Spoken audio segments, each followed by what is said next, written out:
Oh. Okay. Calculus in this one? Huh? What would you use calculus in calculus? What like occupation? Calculus, engineer, That's it. Teacher? engineer, medical field, because it's required. Yeah.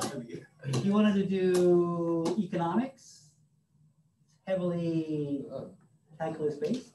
Word. Okay. Or a calculus math teacher. That's true. You know that. No. Okay, mathematics of finance. We're going to talk about compounding. Okay, let's do a compound. So let's say that I have $1,000 in the bank. I'm going to put it in the bank, and the bank says it's going to give me 5% interest every year. Oh, that's what 6%. So 6% interest every year. Okay. So after the first year, how much money am I going to get back?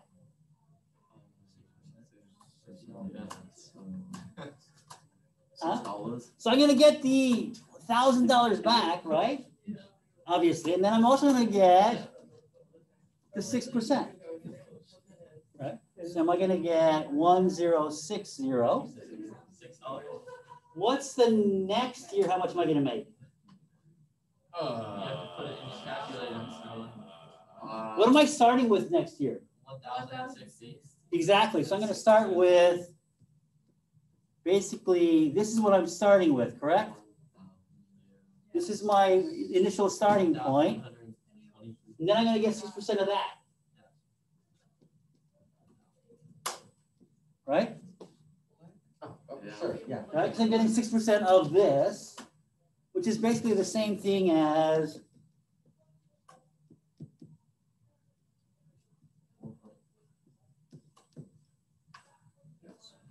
right? Because I did this twice, right? Yeah. Next year, I'm going to start with what? This. And then I'm going to add 6% on top of that again. So after N years, what do I expect? How much do I expect to get?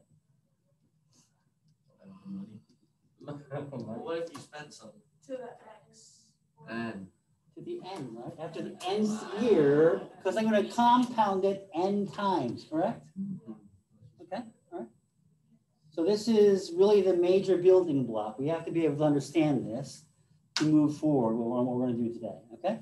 So after N years, or after compounding N times, I'm going to get this amount of money. Okay, well, let's go ahead and generalize that. So if I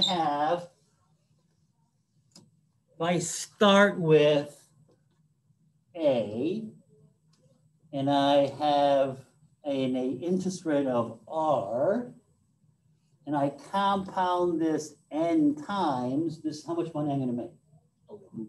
Okay, now, the banks will actually offer you compounding not every year, but sometimes they'll offer it every quarter.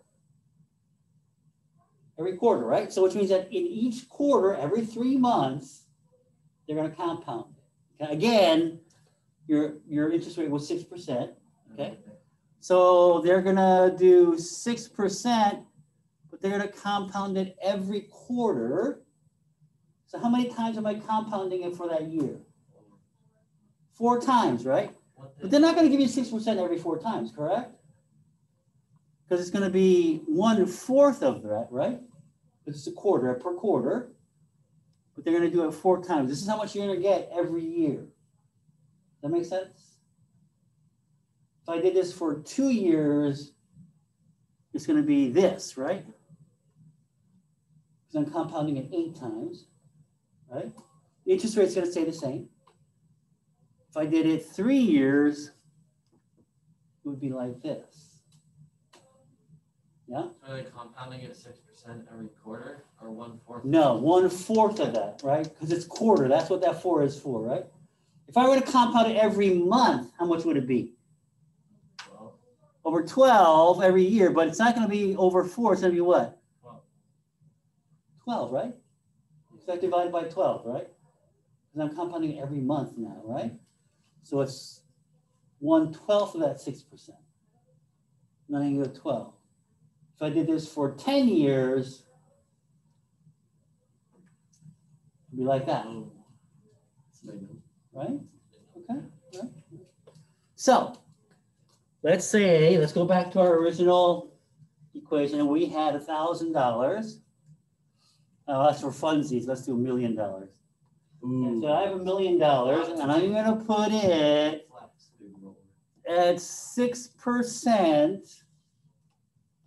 I'm gonna compound it once a year, so it's just 6% for 10 years. What is the moment I'm gonna get? Bring out your calculators. Perfect.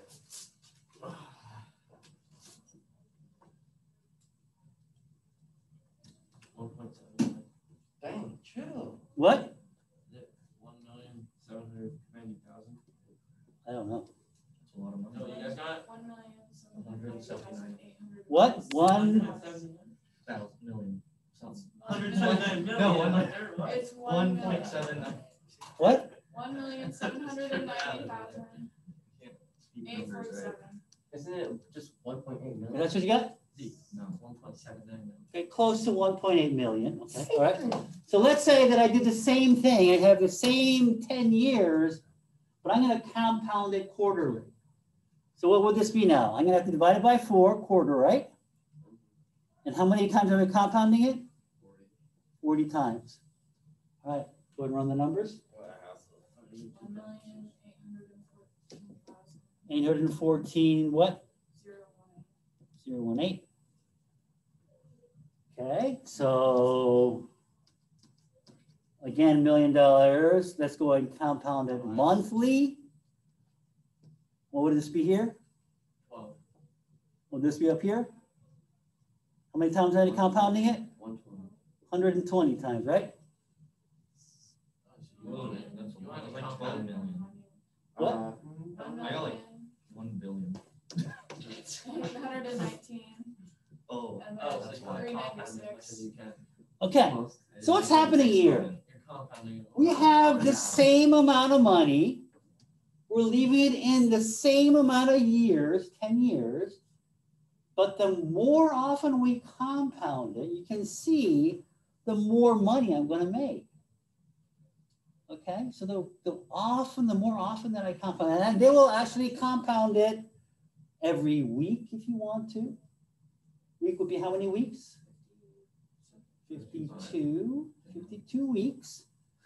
They will compound it daily if they want you to, if you wanted to. Hourly if they want. Daily would be how many days? 365. So you think it's either 365 or 366, but the bank will only do it for 360 because they're cheap, because that's how they run. Holidays. That's how they make money. Okay. So if they're going to do it daily, it's going to be this divided by 360, and what I'm going to get up here is 3600, right? 10 years. Okay, all right.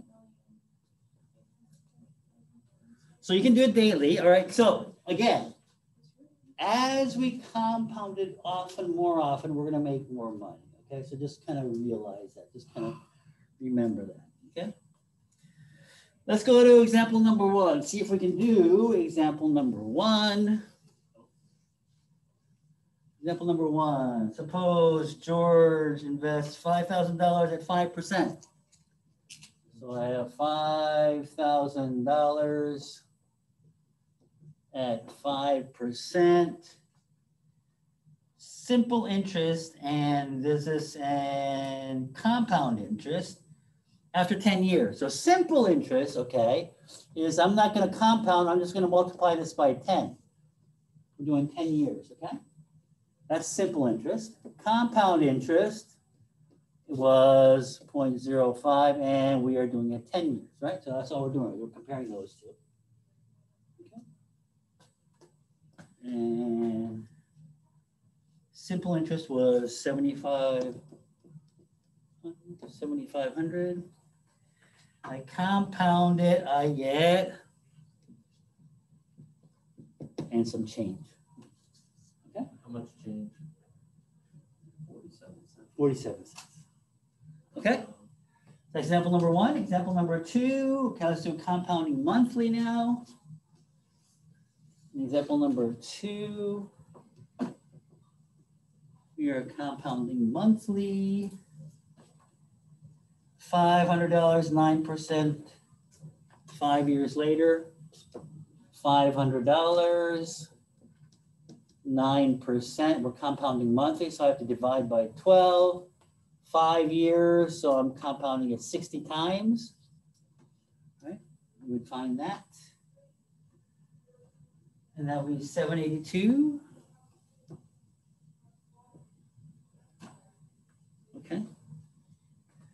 Number 3, Judy has $500 at, so this is a little bit different now. In example number 3, we're going to be solving for something else. Judy has $500, 9% compounded monthly. How long will it take for investment to grow to $3,000? So $500, 0.09, I'm compounding it monthly. And I don't know how many times I'm going to compound it, but I want to end up with $3,000. Okay, so let's kind of watch how we do this. So I'm going to go ahead and divide both sides by 500. That's the easy part. Divide by $500, 60. I can calculate this, right? It's going to be 1.0. I think we better use the calculator.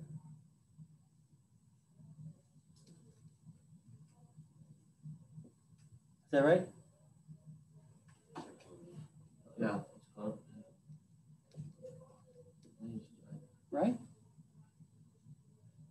So the question is, how do you find n here? Oh, it's 6. That's a logarithm. You have to take log, right? If you take the natural log here and the natural log here, now the n can come forward, right? N is going to be equal to natural log of 60 divided by natural log of 1.0075. That's your answer. Oh, that's our answer? You don't have to Well, that's going to tell you how many times you're going to compound it, right? That's how many months, right? How many months you're compounding it, right? So if you do that, blah, blah, blah, blah, blah, and do 19.98, this looks like what it gets. Oh, no. That's 12t, right? So you're going to end up getting like 240 here if you do this. So if I do, this is how many months. If I divide this by 12, I'm going to get 20 years. Okay? That's supposed to be 6. Yeah. Huh? It's supposed to be 6, not 6. It's a book, it says. It's 6. You're correct, because it's 500 divided by, no, it's 3,000 divided by 500. So it's 6. You're correct. That's 12. Okay. Okay. So that's number 3. Let's do number 4. Finding an interest rate. Okay, now this is a little different. Again, now we're going to find something else.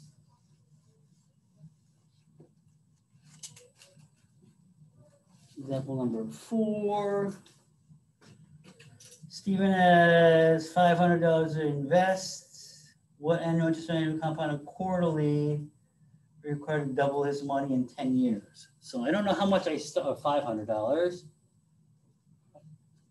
And I don't know, we don't know this. R is what we don't know. But we were compounding it how often? Quarterly. We're divided by 4. How many years? 10 years. So I'm going to compound it 40 times and I'm going to get double, right? You say double? Double the money, right? So this is kind of easy. Just divide it by that and it's going to be 2. You can do the same thing we did before, right? Now the 40 jumps forward, right? Divide by 40.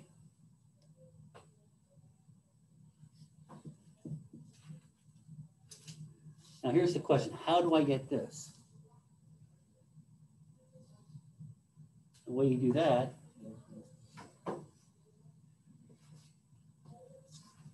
right? E to the natural log just becomes just this guy right here, right? Remember that was one of the rules?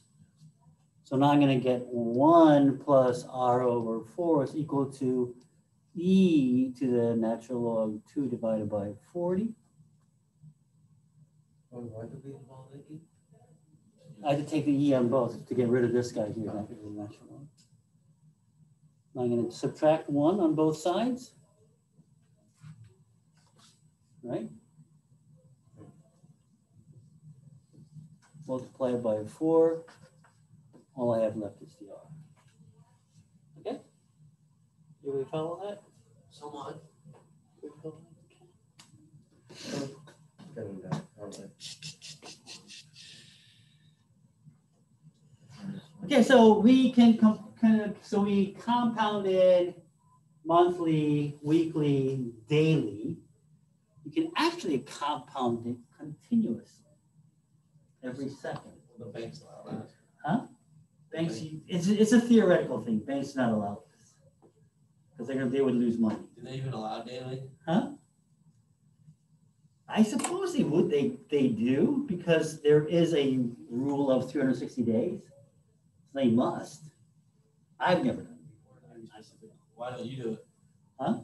Why wouldn't you do it? Because I don't have enough money for them to bother for me to ask them to do it daily, right? Now, because let's look at it this way. Let's say you had $1 million, right? And you had a choice to go to Bank A or Bank B. And Bank A says, well, we'll put in whatever account it is, and we'll compound it weekly for you, and blah, blah, blah. I go to Bank B, and I say, hey, Bank A says I'll do this for me. Can you compound it daily for me? Then yeah, they might. Right? But if you take $500 there and ask them to do it, they're probably not. Right? Why bother you $500, right? Okay, so if you compound it continuously, the equation looks like this. So P is going to be equal to your initial value A. Okay, well, let me see. Okay, I don't want to screw you up. Okay. I got this other way. So if I started with P and I compound it continuously, my equation works like this.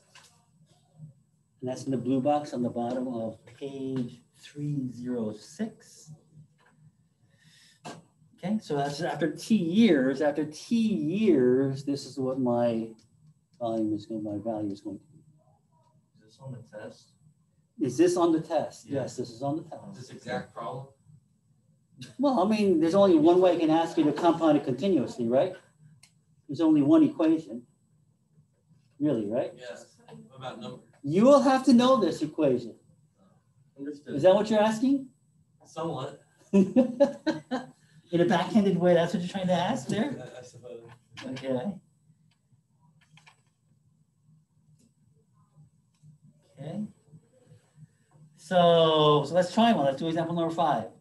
Suppose Natasha invests $100 at 8% interest rate compounded continuously. Find the value of investment at the end of each of the years. Well, that's pretty simple, right? How much did she invest?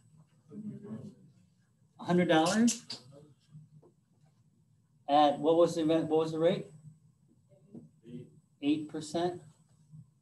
Right, and just put in the t, right? Just plug in the t and calculate it out. Okay, nothing much happening there. Okay, APY, annual percentage yield. Okay, annual percentage yield. This is kind of I don't know if you've ever seen the credit card commercials or, stuff that comes in the mail. It's, oh, our APR is 5%, or our APR is whatever, right? It's the annual percentage rate. Okay, so it's the annual percentage yield. And the reason why this is so prevalent is because the the federal government requires them to state that. Requires them to tell the consumer what the annual percent rate is that they're getting. Okay. So the APY. So let's do example number 6. Ursula invests $2,000 with Crabkey Bank at 5.15% annual interest rate compounded quarterly. What is the equivalent APY? So $5,000 and what percent? 2,000. 2,000. 5.15% compounded quarterly, did they say? Quarterly, so if I do it, so I'm going to compound it 4 times, right? So the equivalent or the annual percentage yield would be if I had it just, what would be the same if I compounded just once, right? So it's going to be 1 plus R, correct? Isn't it going to be that? Really? If I compounded only once, and now I'm trying to find out what the R is. Yes. Right? So all I'm going to do is, well, this is pretty simple, right? Because now I get something that looks like this. The 2,000s cancel out, right? I can run this in my calculator. And then I'm going to get a number, right? What do I get? Looks like I get 1.0525. So what's R? 0.0525, right? So it's the same as saying the annual percentage yield is 5.25%. Okay.